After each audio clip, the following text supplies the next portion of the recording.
Hello everyone. आज हम लोग पढ़ेंगे ट्रांसलेशन के बारे में। ट्रांसलेशन आपको मालूम है, ट्रांसलेशन को हिंदी में अनुवाद कहा जाता है। ग्रामर भाग के विभिन्न अध्यायों में हमने उन सभी विषयों का विस्तार पूर्वक उल्लेख किया है। आपने ट्रांसलेशन में टेंस को देखा ही, present tense, past tense, future tense. Translation में टेंस का बहुत महत्वपूर्ण स्थान है। आइए देखते हैं टिप्स फॉर ट्रांसलेशन। अनुवाद के लिए कुछ संकेत। हिंदी में होता क्या है, जो हिंदी ट्रांसलेशन होती है उसमें सब्जेक्ट होता है, फिर ऑब्जेक्ट होता है और वर्ब लास्ट में होता है। जबकि इंग्लिश ट्रांसलेशन में पहले सब्जेक्ट होता है, फिर वर्ब होता है और इसके बाद ऑब्जेक्ट होता है। ये बहुत बेसिक डिफरेंस है हिंदी ट्रांसलेशन और इंग्लिश ट्रांसलेशन में। जैसे हिंदी में हम लिखते हैं वह डॉक्टर है, लेकिन जब इंग्लिश में लिखते हैं इसी चीज को तो ही इज ए डॉक्टर।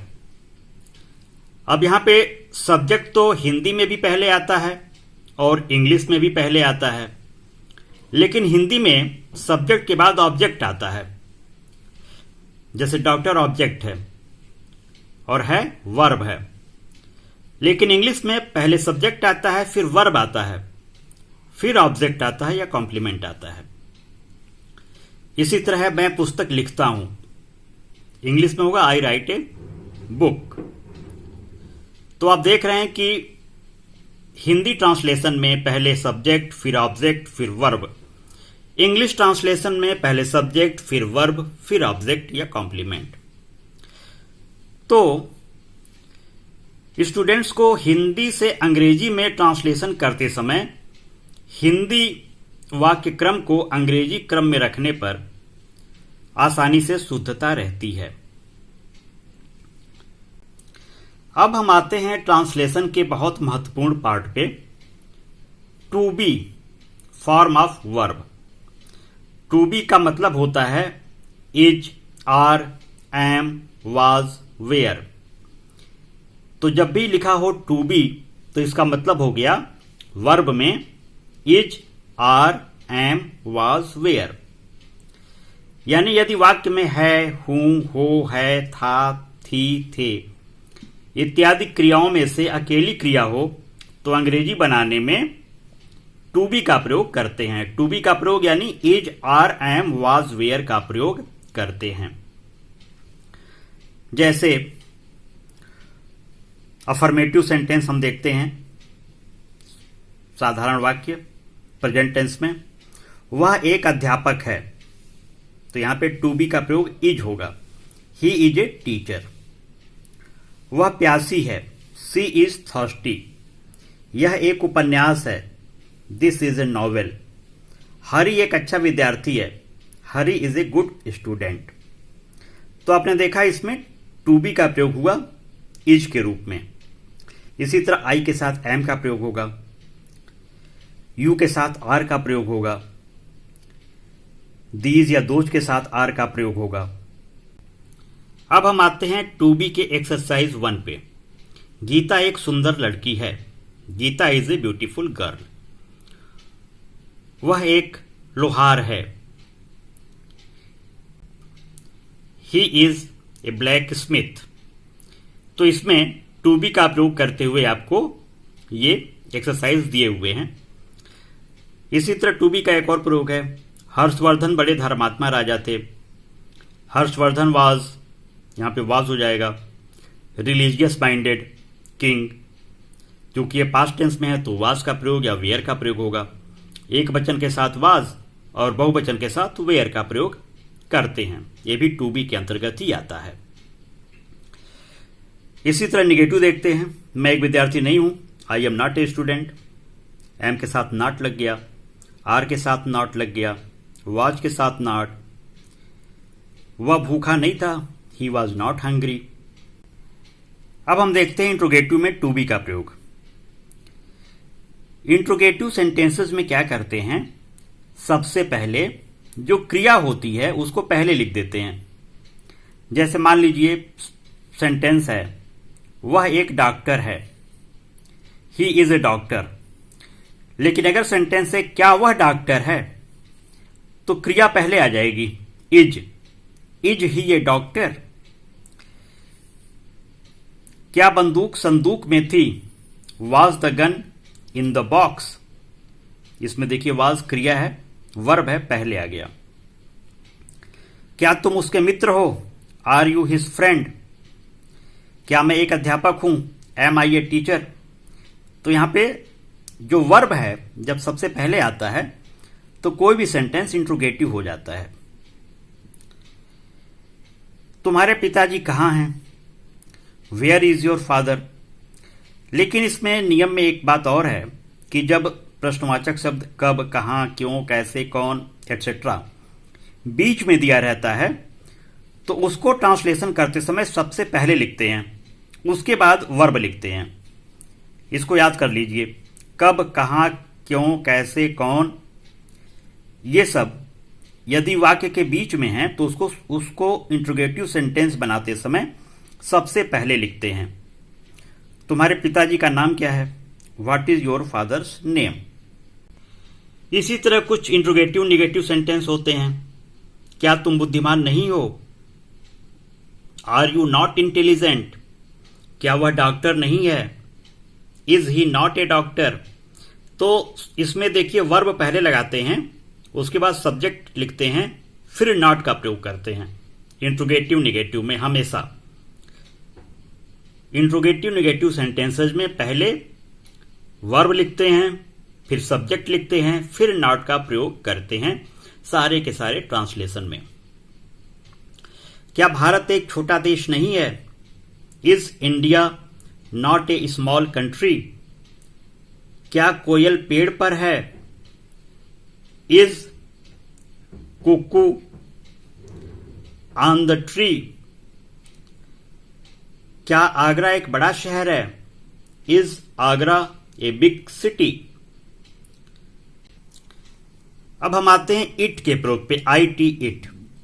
जिन वाक्यों में कर्ता नहीं होता है वहां पे कर्ता के स्थान पर, सब्जेक्ट के स्थान पर इट का प्रयोग होता है। जैसे, और जिन वाक्यों में समय, दिन, मौसम, प्राकृतिक घटना का वर्णन कहना हो वहां पर भी सेंटेंस इट से प्रारंभ करते हैं। जैसे आज सोमवार है, इट इज मंडे टुडे। वर्षा हो रही है, इट इज रेनिंग। अब देखिए इसमें कोई सब्जेक्ट नहीं है, काम करने वाला नहीं है, इसलिए इट का प्रयोग होता है। आज बहुत ठंड है, it is very cold today. आज रविवार नहीं है, it is not Sunday today. यानी कोई कार्य करने वाला सब्जेक्ट नहीं है तो इट का प्रयोग होगा। क्या अब 6 बजे हैं, इज इट 6 o'clock नाउ। तो इन सेंटेंसेस में सब्जेक्ट के स्थान पर इट का प्रयोग किया गया है। 7 बज गए हैं, इट इज 7 o'clock। संगीत सीखना सरल नहीं है, it is not easy learning music. जिस तरह सब्जेक्ट नहीं होता है तो इट का प्रयोग करते हैं, उसी तरह सब्जेक्ट अगर नहीं होता है तो देयर का भी प्रयोग करते हैं। यानी यदि हिंदी वाक्य की क्रिया है, हैं, था, थी, थे तथा उस क्रिया का कर्ता उसके ठीक पहले आए तो ऐसे वाक्य का अनुवाद देयर से प्रारंभ होगा।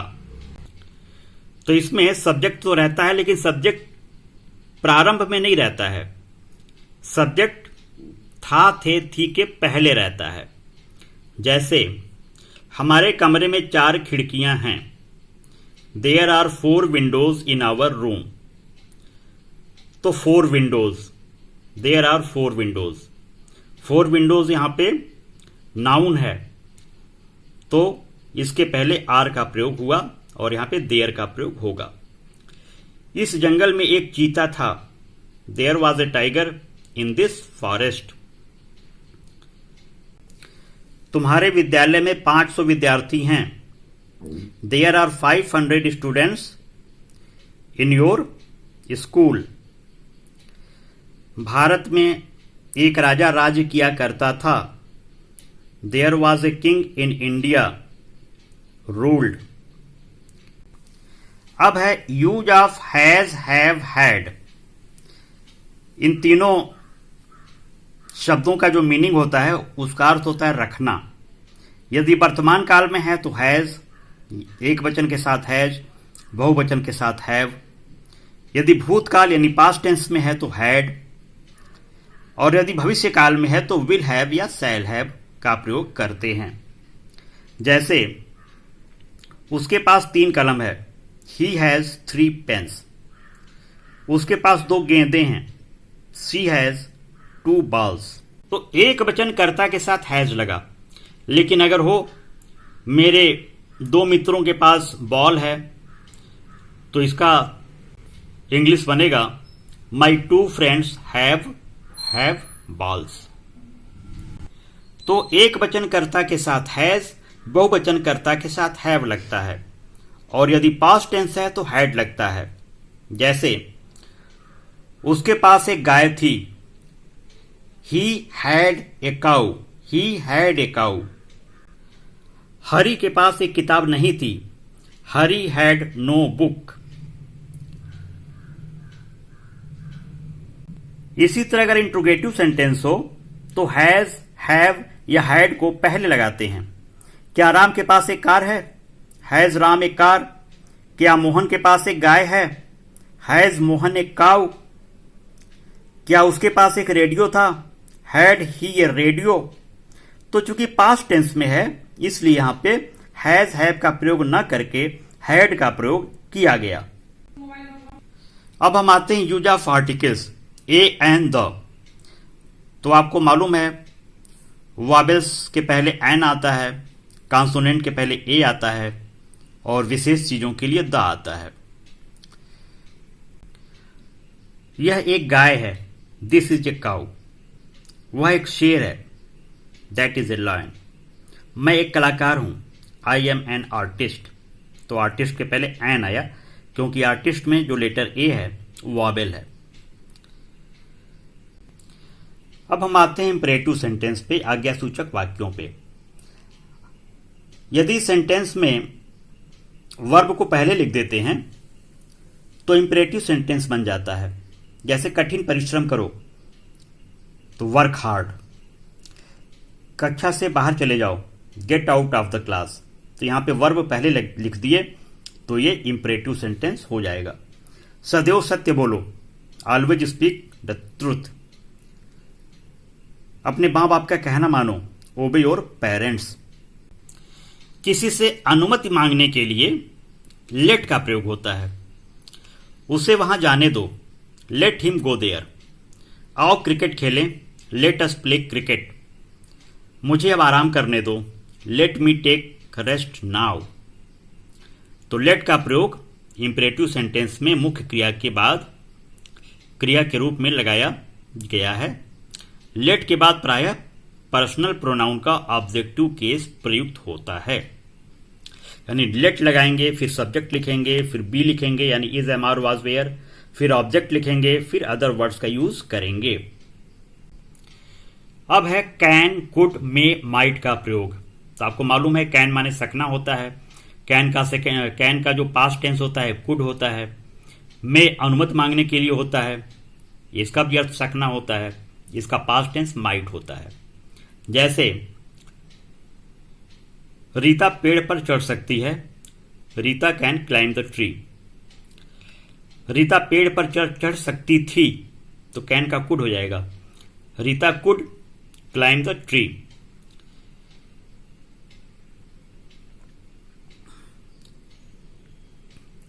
अब है क्या मैं घर जा सकता हूं, मे आई गो होम नाउ। तुम घर जा सकते हो, यू मे गो होम। इसी तरह शुड, मस्ट और आट टू का प्रयोग होता है। इन तीनों का अर्थ होता है चाहिए। शुड का अर्थ भी चाहिए होता है, हमें साफ कपड़े पहनने चाहिए, we should wear clean clothes. Must मतलब अवश्य चाहिए, तुम्हें वहां अवश्य जाना चाहिए, you must go there. Ought to कर्तव्य बोध के लिए होता है, हमें ईश्वर की आराधना करनी चाहिए, we are to pray God. इसके बाद इसमें एक्सरसाइजेज हैं, इनको पढ़ने के बाद ग्रामर की बुक एक्सरसाइजेस आराम से किया जा सकता है और आप इसे करेंगे।